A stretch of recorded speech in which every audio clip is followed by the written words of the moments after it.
Hi friends, എല്ലാവർക്കും നമസ്കാരം.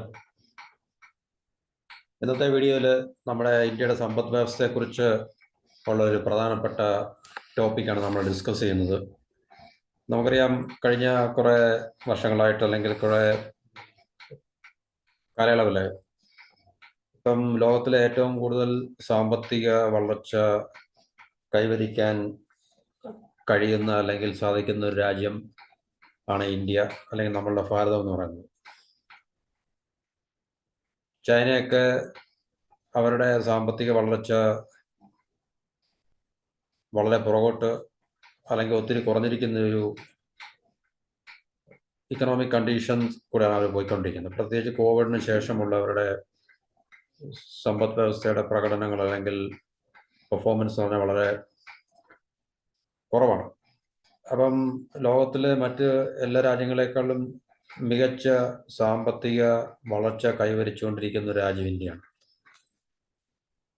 പ്രത്യേകിച്ച് 6% എന്ന് പറയുന്ന ഒരു വളർച്ചാ നിരക്ക് മറ്റ് രാജ്യങ്ങളൊന്നും തന്നെ ഇപ്പോഴത്തെ അവസ്ഥയിൽ അവർക്ക് നേടാൻ സാധിച്ചിട്ടില്ല, അല്ലെങ്കിൽ നേടാൻ കഴിയുന്നില്ല എന്നുള്ളൊരു യാഥാർത്ഥ്യം നമ്മൾ മനസ്സിലാക്കണം.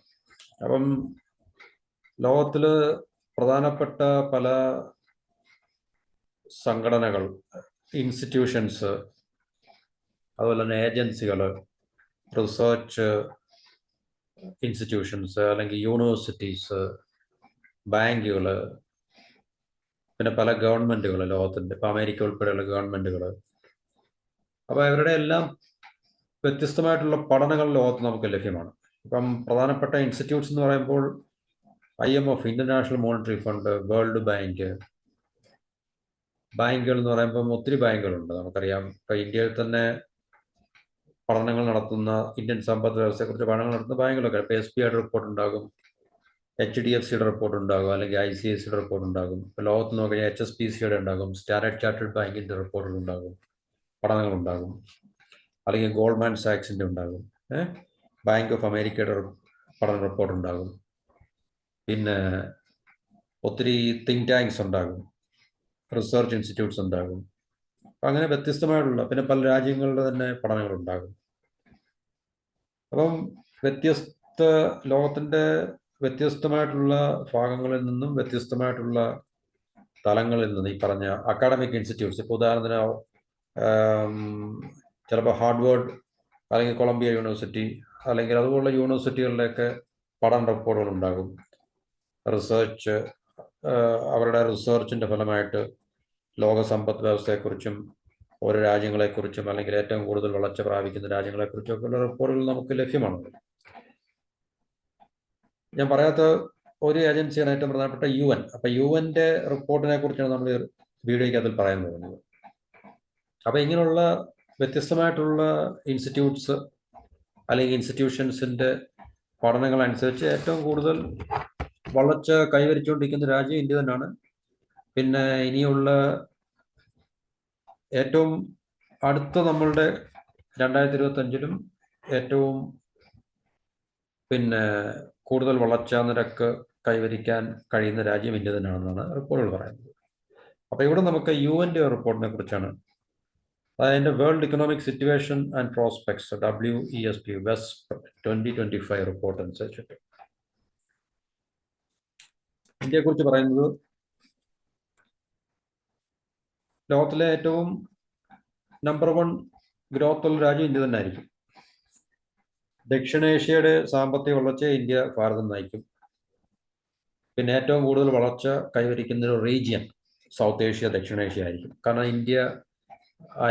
ഇന്ത്യയാണ് ഏറ്റവും കൂടുതൽ ഗ്രോത്ത് ഉള്ളതുകൊണ്ട് തീർച്ചയായിട്ടും ദക്ഷിണേഷ്യൻ റീജിയനല്ല, സൗത്ത് ഏഷ്യൻ റീജിയൻ. ലോകത്തിലെ റീജിയൻസ് നമ്മൾ എടുത്ത് നോക്കി കഴിഞ്ഞാൽ ലോകത്തിന് ഒത്തിരി റീജിയൻസ് ഉണ്ട്. ഇപ്പം സൗത്ത് ഏഷ്യ ഉണ്ട്, സൗത്ത് ഈസ്റ്റ് ഏഷ്യ ഉണ്ട്, ഈസ്റ്റ് ഏഷ്യ ഉണ്ട്, അല്ലേ? അല്ലെങ്കിൽ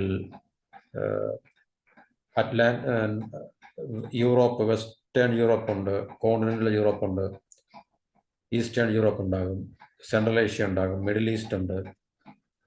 അപ്പോൾ ഇങ്ങനെയുള്ള വ്യത്യസ്തമായുള്ള റീജിയൻസ് ഉണ്ട്. ആഫ്രിക്കയിൽ തന്നെ വ്യത്യസ്തമായുള്ള റീജിയൻസ് ഉണ്ടാകും. നോർത്തേൺ ആഫ്രിക്കയോ സദേൺ ആഫ്രിക്കയോ ഒക്കെ ഉണ്ടാകും റീജിയൻസ്. അപ്പോൾ ഈ റീജിയനുകളെല്ലാം കണക്കിലെടുക്കുമ്പോൾ ഏറ്റവും കൂടുതൽ വളർച്ചാ നിരക്ക് കൈവരിക്കാൻ കഴിയുന്നത് അല്ലെങ്കിൽ കൈവരിക്കാൻ പോകുന്നത് സൗത്ത് ഏഷ്യ ആണെന്നും റിപ്പോർട്ടിൽ പറയുന്നുണ്ട്. അപ്പോൾ ഇന്ത്യയുടെ വളർച്ചാ നിരക്കിനെ കുറിച്ച് അത് പറയുന്നത് 6.6%. സൗത്ത് ഏഷ്യയുടെ GDP ഗ്രോത്ത് 5.7%. 2005 പ്രൊജക്റ്റഡ് ഗ്രോത്ത് ആണ്. പ്രൊജക്റ്റഡ് ഗ്രോത്ത് ആണ്, റിയൽ അല്ല, വരാൻ പോകുന്ന വർഷത്തെയാണ്. എസ്റ്റിമേറ്റഡ് ആണ്, പ്രൊജക്റ്റഡ് ആണ്. ഇത്രയും വളർച്ചാ നിരക്ക് ഉണ്ടാകാനുള്ള സാധ്യതയുണ്ട് എന്നാണ് പറയുന്നത്. അപ്പം ഞാൻ പറഞ്ഞു വന്നത്, വ്യത്യസ്തമായിട്ടുള്ള പഠനങ്ങൾ അനുസരിച്ചിട്ട് ഇന്ത്യയുടെ വളർച്ചാ നിരക്ക് 6% മേലെ, 6.5, 6.6, ചില 6.2, ചില 6.8, ഇങ്ങനെയൊക്കെയുള്ള വ്യത്യസ്തമായിട്ടുള്ള വളർച്ചാ നിരക്കാണ് പലതരത്തിലുള്ള റിപ്പോർട്ടുകൾ കാഴ്ചവെക്കുന്നു പറഞ്ഞാൽ. അപ്പോൾ അത് അവരുടേതായിട്ടുള്ള പിന്നെ അനാലിസിസും സ്റ്റഡിയൊക്കെ അവർ ഉപയോഗിക്കുന്ന ഡേറ്റ, അല്ലെങ്കിൽ അവർ റിസർച്ചിന് വേണ്ടി ഉപയോഗിക്കുന്ന മെത്തഡോളജി, അവർ കളക്ട് ചെയ്യുന്ന ഡേറ്റ അല്ലെങ്കിൽ ഇൻഫർമേഷൻ, അപ്പോൾ ഇതിനെയൊക്കെ ബേസ് ചെയ്തിട്ടായിരിക്കും അവരുടെ അസസ്മെന്റ് അല്ലെങ്കിൽ അനാലിസിസ് എന്ന് പറഞ്ഞു കഴിഞ്ഞാൽ. അപ്പോൾ അതുകൊണ്ട് എല്ലാ റിപ്പോർട്ടുകളുടെയും റിസൾട്ട് ഒന്ന് തന്നെ ആയിരിക്കത്തില്ല.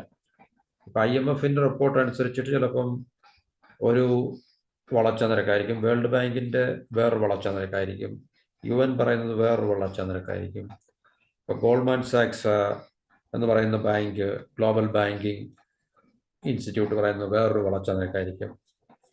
അല്ലെങ്കിൽ സ്റ്റാൻഡേർഡ് ചാർട്ടേഡ് ബാങ്ക്, സ്റ്റാൻഡാർട്ടിൻ്റെ റേറ്റ് ഓഫ് ഗ്രോത്ത്, ഇന്ത്യയുടെ അല്ലെങ്കിൽ ഗ്ലോബൽ ഇക്കോണമിയുടെ ഗ്രോത്ത് ഒരു റേറ്റ് ആയിരിക്കും. HSBCയുടെ ചിലപ്പം പഠന റിപ്പോർട്ട് കാണും, അവരുടെ റിപ്പോർട്ട് അനുസരിച്ച് ഇന്ത്യയുടെ വളർച്ചാ നിരക്ക് ഇത്ര % ആയിരിക്കും. അപ്പം എല്ലാവരുടെയും പഠനങ്ങളുണ്ടെങ്കിൽ തന്നെയും യൂണിഫൈഡ് ആയിട്ടുള്ളൊരു റിസൾട്ട് അല്ലെങ്കിൽ ഔട്ട്പുട്ട് അതിനകത്ത് നമുക്ക് കാണാൻ സാധിക്കും. എന്നിരുന്നാലും ഇന്ത്യയെ സംബന്ധിച്ച് ആവറേജ് ഒരു 6%, ലെസ് ദാൻ 7%, 7% ഒരു റിപ്പോർട്ടിലും ഇതുവരെ പറഞ്ഞു കണ്ടിട്ടില്ല. 6.5, 6.6, 6.8 ഒക്കെ തന്നെ പല റിപ്പോർട്ടുകളും പറയുന്നുണ്ട്. അപ്പോൾ നമുക്കറിയാം, നേരത്തെ ചെയ്ത വീഡിയോയ്ക്കകത്ത് നമ്മൾ പറഞ്ഞിട്ടുണ്ട്, ഈ 6% GDP ഗ്രോത്ത് ഇന്ത്യയെ സംബന്ധിച്ച്, ഇന്ത്യ എന്ന് പറയുന്ന രാജ്യത്തെ സംബന്ധിച്ച് ഇൻഡിവിജ്വലി അത് നമുക്ക് ലോകത്തിലെ ഏറ്റവും കൂടുതൽ വളർച്ചാ നിരക്ക് കൈവരിക്കുന്ന ഒരു രാജ്യമാണ് ഇന്ത്യ. പക്ഷേ വ്യക്തിപരമായിട്ട് നമ്മൾ രാജ്യം നമ്മൾ ഇൻഡിവിജ്വലി എടുത്ത് നോക്കുമ്പോൾ നമുക്കത് സഫീഷ്യൻ്റ് അല്ല. നേരത്തെ ഞാൻ പറഞ്ഞാണ്, ഈവൻ നമ്മൾ 7% ഗ്രോത്ത് അറ്റൈൻ ചെയ്താൽ പോലും അത് നമ്മളെ സംബന്ധിച്ചൊരു വലിയ വളർച്ച, അല്ലെങ്കിൽ വലിയ വളർച്ച എന്ന് പറയുമ്പം ഇപ്പം ചൈന അല്ലെങ്കിൽ നമുക്ക് തൊട്ട് മുമ്പിലുള്ള ചൈന എന്ന് പറയുന്ന ഭീമാകാരനായിട്ടുള്ള സമ്പദ് വ്യവസ്ഥയുടെ അടുത്തേക്ക് നമുക്ക് എത്തിച്ചേരുവാൻ 6.6% അല്ലെങ്കിൽ ഈവൻ 7% കൊണ്ടുപോലും നമുക്ക് സാധിക്കത്തില്ല. ഒരു 8 മുതൽ 10% വരെ ആവറേജ് ഗ്രോത്ത് നമ്മൾ കൈവരിക്കാൻ സാധിക്കുകയാണെങ്കിൽ അടുത്തൊരു 10-15 വർഷം കണ്ടിന്യൂസ് ആയിട്ട് ആവറേജ് ഗ്രോത്താണ് നേടാൻ കഴിഞ്ഞെങ്കിൽ മാത്രമേ നമുക്ക് എന്തെങ്കിലും കാര്യമായിട്ടുള്ള മാറ്റങ്ങൾ നമ്മുടെ സമ്പദ് വ്യവസ്ഥയിൽ ഉണ്ടാക്കാൻ സാധിക്കൂ എന്നുള്ളത് ഒരു യാഥാർത്ഥ്യമാണ്. അപ്പോൾ 6%, 6+, 6 സംതിങ് വളർച്ച നമുക്ക് ഓക്കെയാണ്. കാരണം ഇന്ന് നിലനിൽക്കുന്ന ഗ്ലോബൽ ഇക്കണോമിക് കണ്ടീഷൻ അനുസരിച്ച് പക്ഷേ അത്രയും നമുക്ക് കൈവരിക്കാൻ സാധിക്കത്തുള്ളൂ. അത് നമുക്ക് കൃത്യമായി പറയാൻ കഴിയില്ല. കാരണം നമ്മുടെ ഇക്കണോമിക് റിഫോംസിൻ്റെയും അല്ലെങ്കിൽ അങ്ങനെ ഇക്കണോമിക് റിഫോംസ് പിന്നെ വളരെ അഗ്രസീവായിട്ട് ചെയ്യാത്തതിൻ്റെ ഒക്കെ തന്നെ പോരായ്മകൾ നമുക്കുണ്ടില്ലെന്ന് പറയാൻ പറ്റത്തില്ല.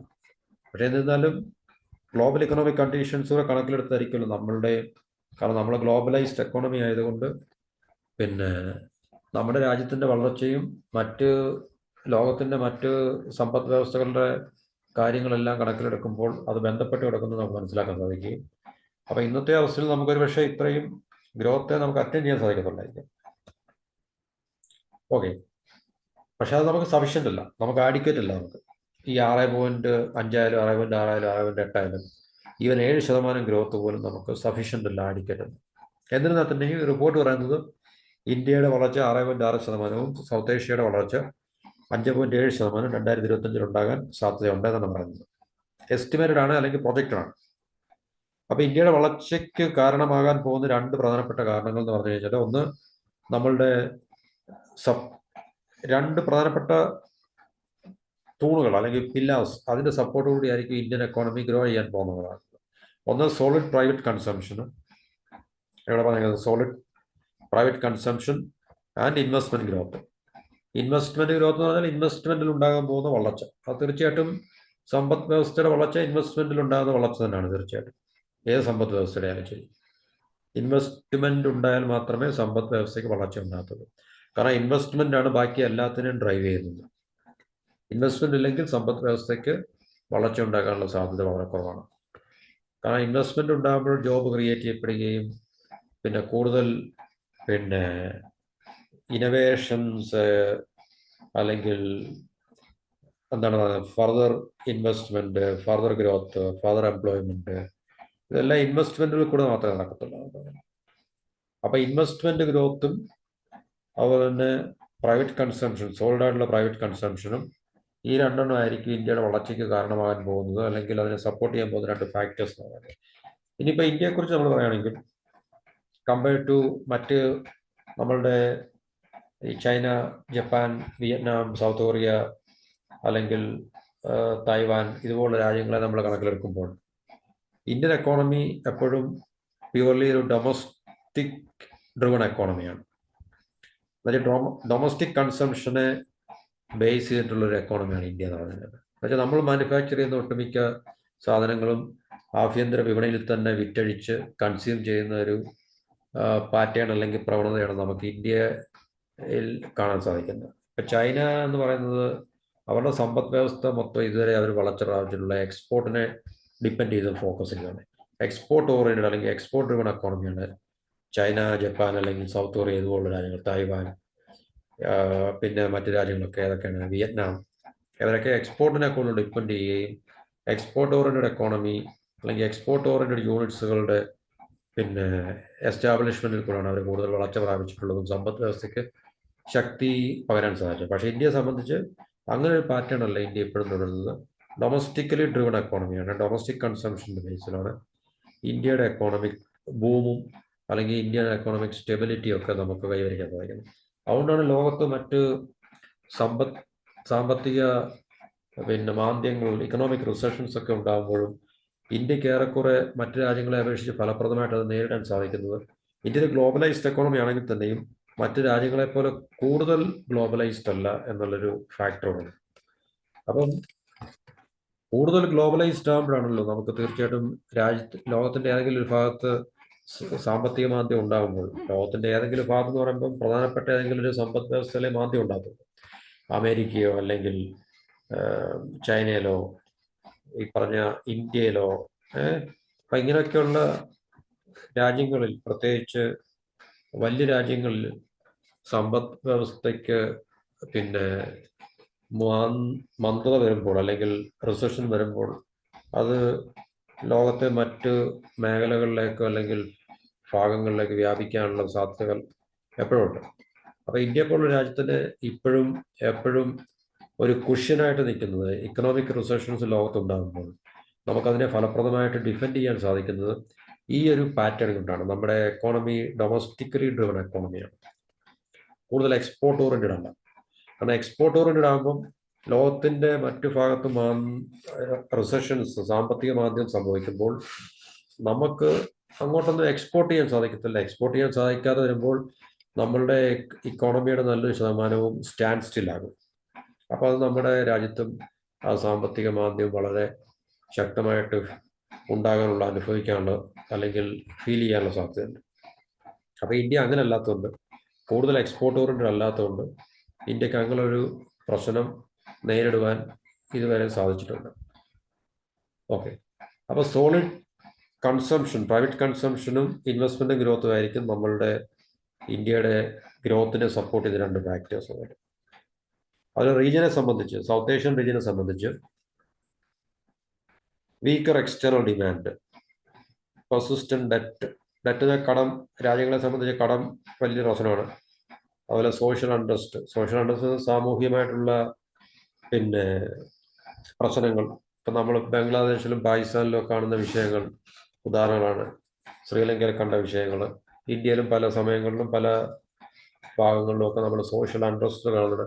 ഈ സോഷ്യൽ അൺട്രസ്റ്റ്, സാമൂഹികമായിട്ടുള്ള അരക്ഷിതാവസ്ഥ അന്തരീക്ഷം ഉണ്ടാകുമ്പോൾ തീർച്ചയായിട്ടും എക്കണോമിക് ഗ്രോത്തിനെ ബാധിക്കുമല്ലോ.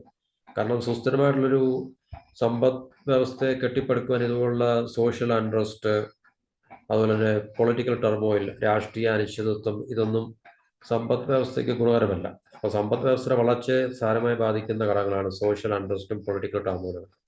അപ്പോൾ പാകിസ്ഥാനിലും ബംഗ്ലാദേശിലും ഒക്കെ ഇങ്ങനെയുള്ള സാധ്യതകൾ നിലനിൽക്കുന്നുണ്ട്. സൗത്ത് ഏഷ്യ എന്ന് പറയുന്ന റീജിയൻ്റെ ഗ്രോത്ത്, പിന്നെ ആവറേജ് ഗ്രോത്ത് ഇന്ത്യയുടെ ഗ്രോത്തിനേക്കാൾ വളരെ കുറവായിട്ടാണ് നിലനിൽക്കുന്നത്. ഇന്ത്യയുടെ 6.6 വളരുമ്പോൾ സൗത്ത് ഏഷ്യയുടെ 5.7% വളരത്തുള്ളൂ. അത് ഈ പറഞ്ഞ കാരണം കൊണ്ടാണ്. പെർസിസ്റ്റന്റ് ഡെറ്റ് ചലഞ്ചസ് ഉണ്ട്. പെർസിസ്റ്റന്റ് തുടരുന്ന കടങ്ങൾ രാജ്യത്തിൻ്റെ. പിന്നെ എക്സ്റ്റേണൽ ഡിമാൻഡ് വളരെ വീക്കാണ്. എക്സ്റ്റേണൽ ഡിമാൻഡ് വീക്ക് എന്ന് പറയുമ്പോൾ നമ്മുടെ സാധനങ്ങളും സേവനങ്ങളും എക്സ്പോർട്ട് ചെയ്യാൻ നമുക്ക് മാർക്കറ്റുകൾ കണ്ടുപിടിക്കാൻ സാധിക്കുന്നില്ല. കാരണം പുറത്തുള്ള മാർക്കറ്റിലെ ഡിമാൻഡുകൾ വീക്ക് ആയതുകൊണ്ട് നമുക്ക് നമ്മുടെ സാധനങ്ങളും സേവനങ്ങളും വിറ്റഴിക്കാൻ കഴിയാത്തത് കൊണ്ട് ആ ഗ്രോത്തിനെ, റീജിയൻ്റെ ഗ്രോത്തിനെ അത് ബാധിക്കുന്നുണ്ട് എന്നുള്ളതും റിപ്പോർട്ട് പറയുന്നുണ്ട്.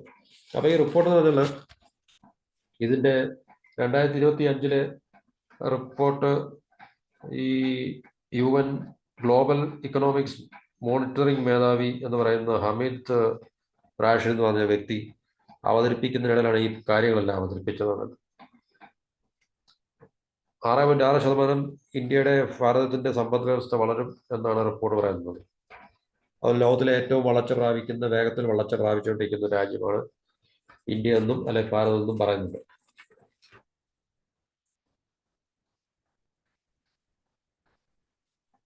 നമ്മളീ പറഞ്ഞ ഉയർന്ന നിക്ഷേപ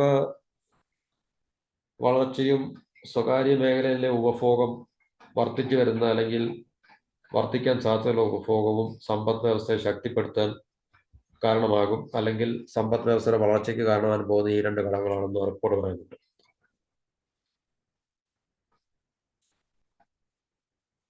ആഗോള സാമ്പത്തിക വളർച്ച 2025 2.8% തുടർന്നു പോകും. എന്നുവെച്ചാൽ ഗ്ലോബൽ എക്കോണമിയുടെ വളർച്ച 2.8% ആയിരിക്കും എന്ന് പറയുന്നുണ്ട്.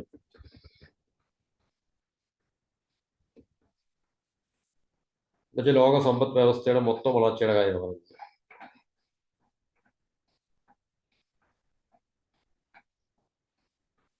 ദക്ഷിണേഷ്യയുടെ വളർച്ചയെ ഭാരതം നയിക്കും. കാരണം ദക്ഷിണേഷ്യയിലെ അല്ലെങ്കിൽ സൗത്ത് ഏഷ്യയിലെ ഏറ്റവും ലീഡിങ് പവർഫുൾ നേഷൻസ്, ഏറ്റവും വലിയ രാജ്യം ഇന്ത്യയാണ്. അപ്പം എന്നും അങ്ങനെ തന്നെ ആയിരുന്നു. എന്നിരുന്നാൽ തന്നെയും ഇപ്പോൾ പ്രത്യേകിച്ച് ഈ ഒരു കാലഘട്ടത്തിൽ ലോകത്തിലെ മറ്റുള്ള രാജ്യങ്ങളെക്കാളിലും സാമ്പത്തിക വളർച്ച കൈവരിക്കുന്ന രാജ്യം ഇന്ത്യ ആയതുകൊണ്ട് ഈ റീജിയനിലെ പിന്നെ ഗ്രോത്തും ഇന്ത്യ തന്നെയായിരിക്കും ലീഡ് ചെയ്യുന്നത് എന്നാണ് റിപ്പോർട്ട് പറയുന്നത്.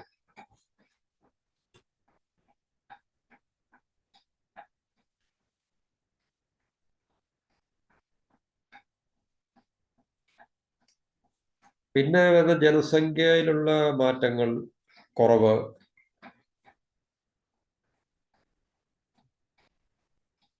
വർദ്ധിച്ചു വരുന്ന വ്യാപാര പിരിമുറുക്കം, അതായത് ചൈനയുമായിട്ടുള്ള പ്രശ്നങ്ങളെല്ലാം തന്നെ ചൈനയുടെ വളർച്ച 2025 4.8% ആയി കുറയുമെന്ന് റിപ്പോർട്ട് പറയുന്നുണ്ട്. കാരണം ഇന്ത്യയെക്കാളിലും ഇപ്പോൾ വളർച്ച കുറവ്, GDPയുടെ ഗ്രോത്ത് റേറ്റ് കുറവായി തന്നെയാണ് ചൈനയുടെ അവസ്ഥ എന്ന് പറഞ്ഞു കഴിഞ്ഞാൽ. അപ്പോൾ ഇന്ത്യക്ക് ഏറ്റവും പ്രധാനപ്പെട്ട ഒരു വർഷമായിട്ട് മാറാൻ പോകുകയാണ് 2025. വളർച്ച ഉണ്ടെങ്കിൽ തന്നെ ഞാൻ പറഞ്ഞല്ലോ, കാരണം ഈ വളർച്ച നമുക്ക് സഫീഷ്യൻ്റ് അല്ല, പോരാ നമുക്ക്.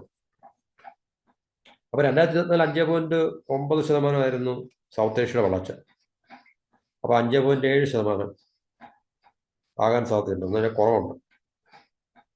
2024 6% ആകും എന്നുള്ള പ്രതീക്ഷയുണ്ട്. അപ്പൊ ഇന്ത്യയിലെ സ്ട്രോങ് ആയിട്ടുള്ള ഇക്കണോമിക് ഗ്രോത്തും അതുപോലെ തന്നെ ഭൂട്ടാൻ, നേപ്പാൾ, പാകിസ്ഥാൻ, ശ്രീലങ്ക ഇതുപോലുള്ള രാജ്യങ്ങളിലെ അവരുടെ സാമ്പത്തിക റിക്കവറി, അത് 2026 ഈ റീജിയന്റെ ഗ്രോത്ത് 6% കൊണ്ടെത്തിക്കാൻ സാധിക്കുമെന്ന് പറയുന്നുണ്ട്. അപ്പോൾ ഇന്ത്യയെ സംബന്ധിച്ച് ഏറ്റവും പ്രധാനപ്പെട്ട ചില മേഖലകളാണ് ഫാർമസ്യൂട്ടിക്കൽസ്, ഇലക്ട്രോണിക്സ്, അതുപോലെ തന്നെ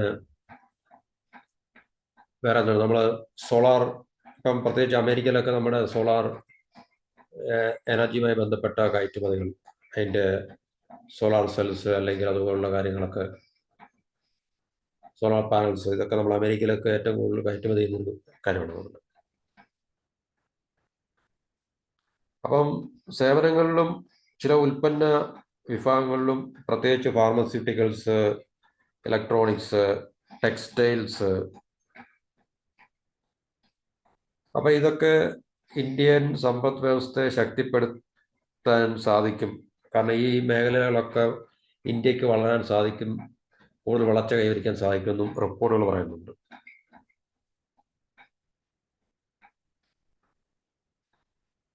സ്വകാര്യ നിക്ഷേപം, നമ്മൾ പറഞ്ഞ ഇൻവെസ്റ്റ്മെന്റ് കാര്യമാണ്. അതുപോലെ സോളിഡ് പ്രൈവറ്റ് കൺസംഷൻ, ഇതൊക്കെ നമ്മുടെ എക്കോണമിയെ ബൂസ്റ്റ് ചെയ്യുന്ന ഘടകങ്ങളായി മാറും.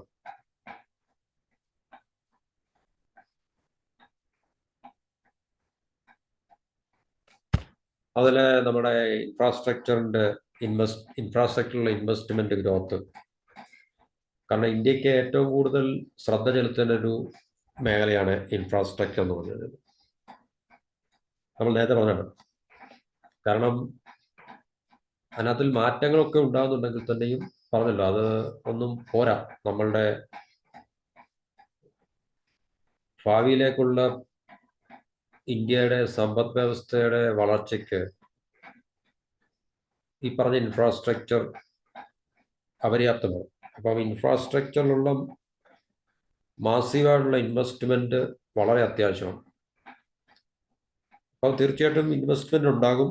ആ ഇൻവെസ്റ്റ്മെന്റ് നമ്മുടെ വളർച്ചയെ കൂടുതൽ ത്വരിതപ്പെടുത്തുമെന്നും റിപ്പോർട്ടുകൾ പറയുന്നുണ്ട്.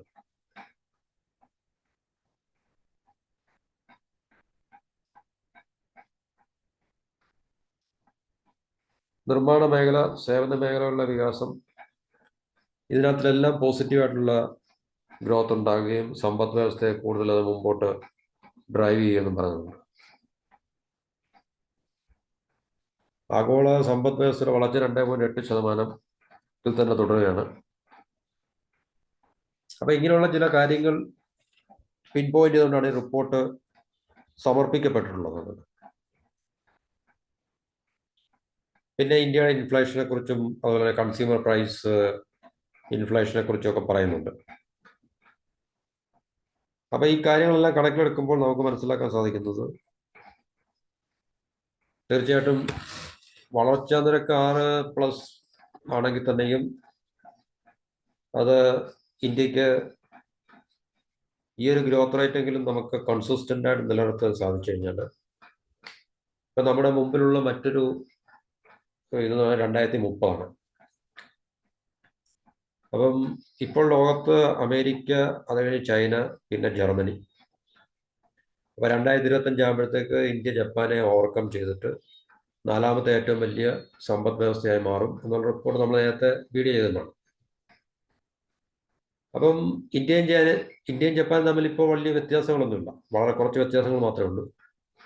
ആ വ്യത്യാസത്തെ മറികടക്കുവാൻ എന്തുവരെ ഇന്ത്യക്ക് 2025 കഴിയും. അത് കഴിഞ്ഞ് നമ്മുടെ മുമ്പിലുള്ള ജപ്പാനാണ്. ജർമ്മനിയാണ്. ജർമ്മനിയെ നമുക്ക് 2026 ചിലപ്പോൾ ഈ വലിയ പ്രശ്നങ്ങളൊന്നും ലോക സമ്പദ് വ്യവസ്ഥയിൽ ഉണ്ടായില്ലെങ്കിൽ തീർച്ചയായിട്ടും 2026 ഇന്ത്യക്ക് ജർമ്മനിയെ മറികടക്കുവാൻ സാധിക്കും. പിന്നെ നമ്മുടെ മുമ്പിലുള്ള ഏറ്റവും വലിയ കടമ്പ പറഞ്ഞാൽ ഇപ്പോൾ 2ാം സ്ഥാനത്ത് നിൽക്കുന്ന ചൈനയാണ്.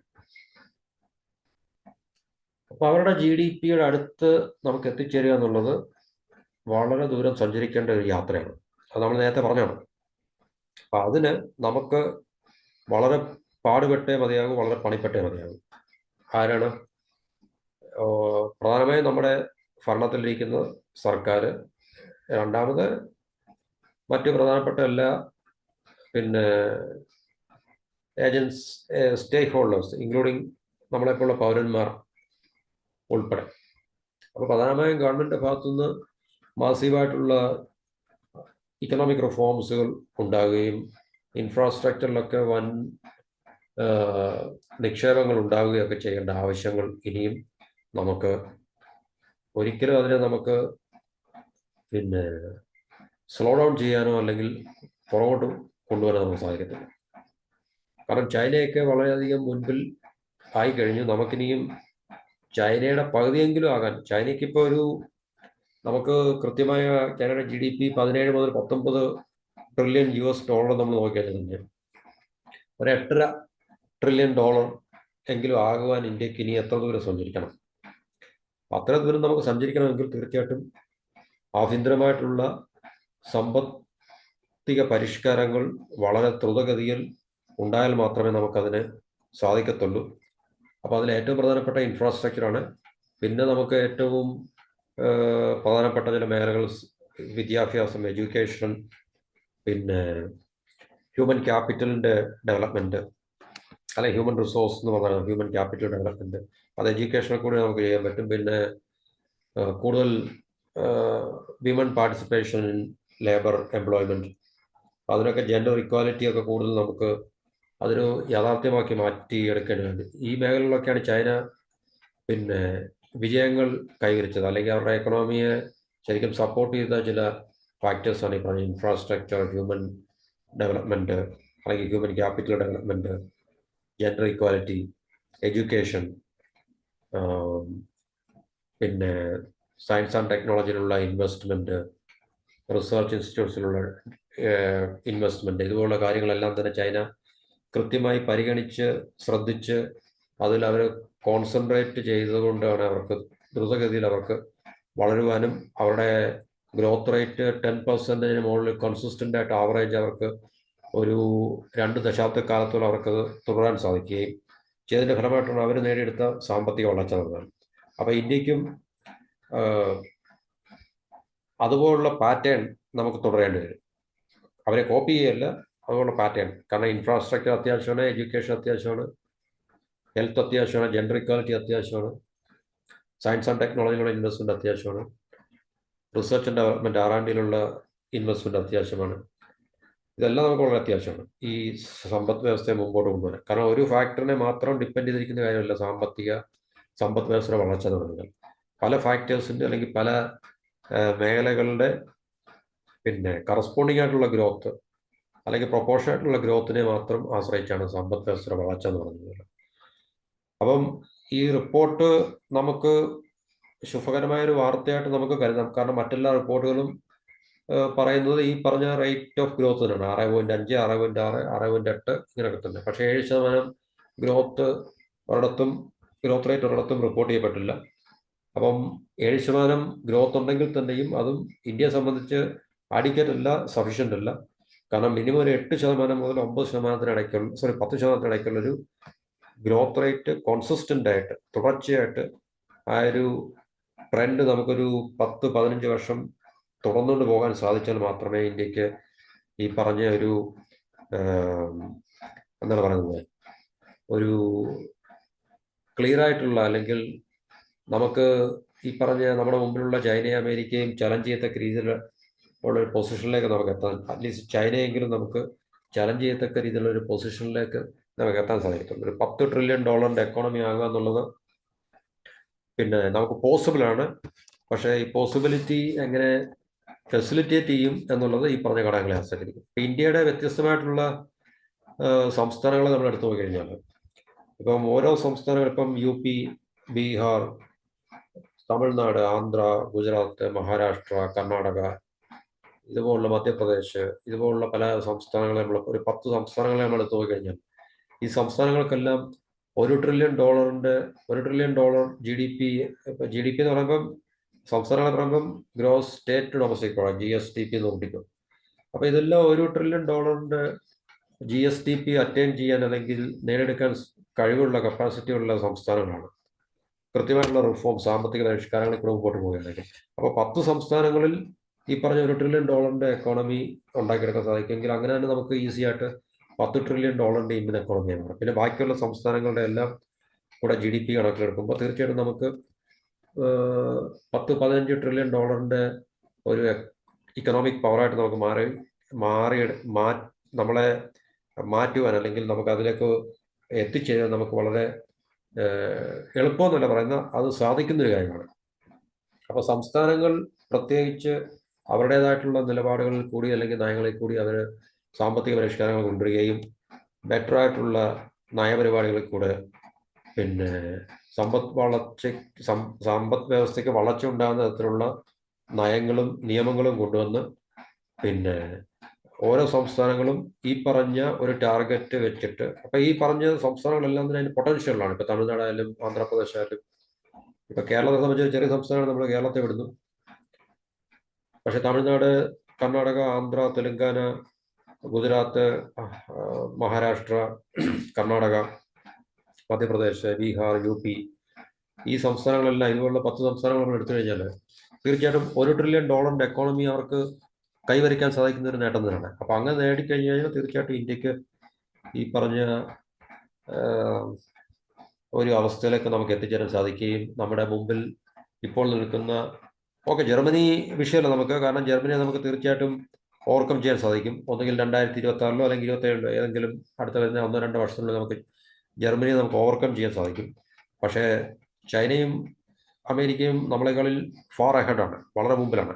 അപ്പോൾ ചൈനയുടെ GDPയുടെ ഒരു പകുതിയെങ്കിലും നമ്മൾ എത്തണമെങ്കിൽ 8.5 അല്ലെങ്കിൽ 9 ട്രില്യൺ ഡോളറിൻ്റെ ഒരു എക്കോണമിയെങ്കിലും ആകണമെങ്കിൽ ഇന്ത്യക്ക് നന്നായിട്ട് കഷ്ടപ്പെടേണ്ടി വരും എന്നുള്ള കാര്യം നമുക്ക് വിസ്മരിക്കാൻ സാധിക്കത്തില്ല. ഓക്കെ, എനിവേ നമ്മൾ തീർച്ചയായിട്ടും നമുക്ക് മുമ്പോട്ട് പോകാം. ശുഭകരമായ വാർത്തകൾ നമുക്ക് പ്രതീക്ഷിക്കാം ഇനിയും മുന്നോട്ടുള്ള കാലഘട്ടത്തിൽ. എന്തായാലും ഇന്ത്യയുടെ പൊട്ടൻഷ്യൽ, ഇന്ത്യക്ക് വളരാൻ സാധ്യതയുള്ള അല്ലെങ്കിൽ വളർച്ച കൈവരിക്കാൻ സാധ്യതയുള്ള ഒത്തിരി ഘടകങ്ങൾ നിലനിൽക്കുന്നുണ്ട്. തീർച്ചയായിട്ടും global investors, global corporate investors തീർച്ചയായിട്ടും ഇന്ത്യയെ അവരുടെ ഒരു ഡെസ്റ്റിനേഷൻ ആക്കും എന്നുള്ളതിൽ സംശയങ്ങളൊന്നുമില്ല.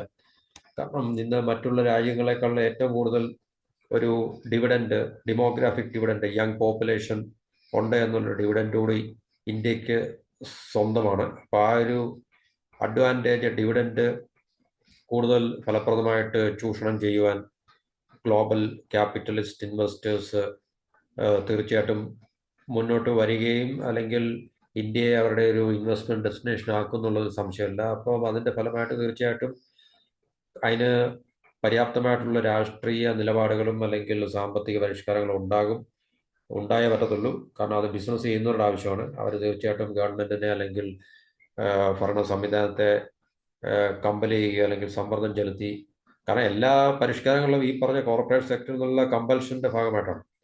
അല്ല ഗവൺമെന്റ് സ്വമേധയാ അവരൊന്നും റിഫോംസിനൊന്നും അവർ തയ്യാറാകത്തില്ല.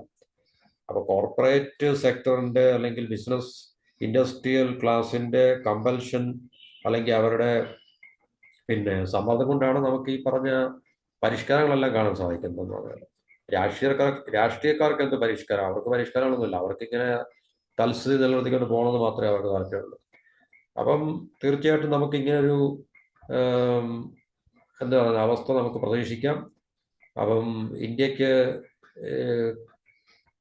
കൈമുതലായിട്ടുള്ള ഈ പറഞ്ഞ ഡിവിഡൻസ് എന്ത് തന്നെയായാലും ശരി, അത് മുതലാക്കുക അല്ലെങ്കിൽ അതിനെ കൂടുതൽ ചൂഷണം ചെയ്യുക എന്നുള്ളത് ഗവൺമെന്റിന്റെ ഭാഗത്തും നിന്ന് മുതൽ ഇങ്ങോട്ടുള്ള എല്ലാവരുടെയും, ഇൻവെസ്റ്റ് ചെയ്യുന്ന ആൾക്കാരുടെയും എല്ലാ ഉത്തരവാദിത്തങ്ങളാണ്. അവരത് തീർച്ചയായിട്ടും ആ ഉത്തരവാദിത്തങ്ങൾ നിർവഹിക്കും അല്ലെങ്കിൽ അവരത് വിനിയോഗിക്കും എന്നുള്ളത് സംശയങ്ങളൊന്നുമില്ല. അപ്പോൾ തീർച്ചയായിട്ടും ഇന്ത്യക്ക് കൂടുതൽ ഗുണപരമായിട്ടുള്ള അല്ലെങ്കിൽ പ്രയോജനകരമായിട്ടുള്ള മാറ്റങ്ങൾ ഇന്ത്യൻ സമ്പദ് വ്യവസ്ഥയിൽ കാണാൻ സാധിക്കും എന്ന് പ്രതീക്ഷിച്ചുകൊണ്ട് ഈ വീഡിയോ ഇവിടെ സ്റ്റോപ്പ് ചെയ്യാം. എല്ലാവർക്കും ഒരിക്കൽ കൂടി നന്ദി പറഞ്ഞുകൊണ്ട് ഇവിടെ നിർത്തുന്നു. ഈ വീഡിയോ നിങ്ങൾ കാണുക, ഷെയർ ചെയ്യുക, ലൈക്ക് ചെയ്യുക, ചാനൽ ദയവായി സബ്സ്ക്രൈബ് ചെയ്ത് സപ്പോർട്ട് ചെയ്യുക. അടുത്ത വീഡിയോയിൽ പുതിയൊരു ടോപ്പിക്കുമായി കാണുന്നവരെ ഗുഡ് ബൈ.